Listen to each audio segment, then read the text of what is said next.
Барлықтарыңызға қайырлы күн. Бүгін сіздермен оңай әрі өте жылдам дайындалатын торттың рецептісімен бөлісетін боламын.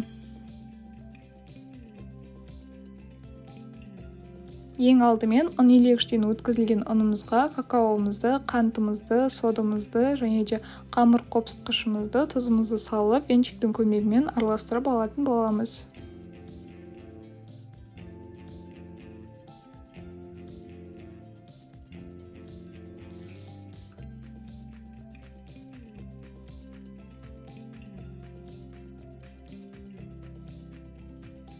Содан соң жұмыртқамызды, сұйық майымызды және де ерітілген сары май, жылы сүтімізді құйып, венчиктің көмегімен аздап араластырып алатын боламыз.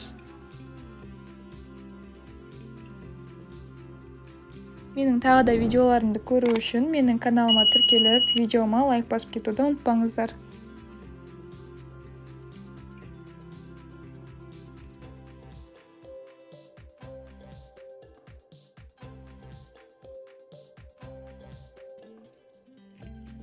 Содан соң осы массамызды миксердің көмегімен жақсылап араластырып алатын боламыз. Мен венчикпен ұн шашырап кетпеу үшін араластырып алған болатынмын.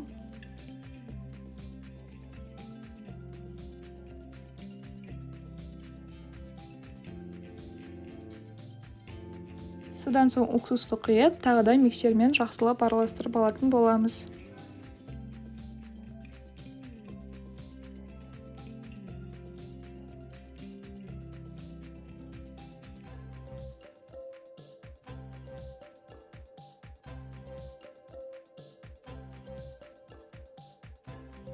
Енді осы сұйық массамызды табамызға құйып, алдын ала 150 градуста қызып тұрған пешімізге салып, 30-35 минуттай пісіріп алатын боламыз. Біздің тортымыз пісті. Енді осы тортымыз суығаннан кейін пышақтың көмегімен кесіп алатын боламыз.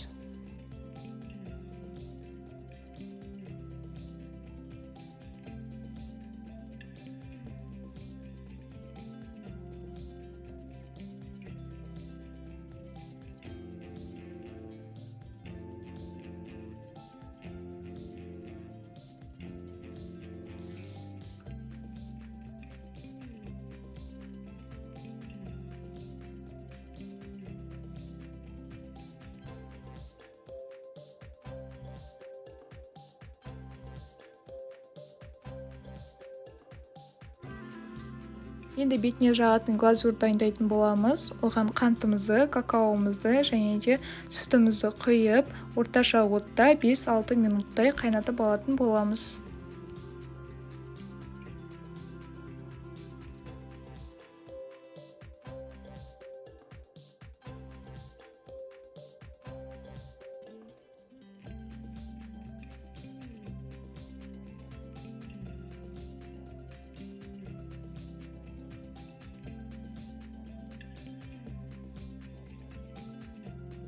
Тортты тілімдерге бөлмей, жай ғана бетінен глазурын құйып жіберсеңіздер болады, өздеріңіздің қалауларыңыз бойынша.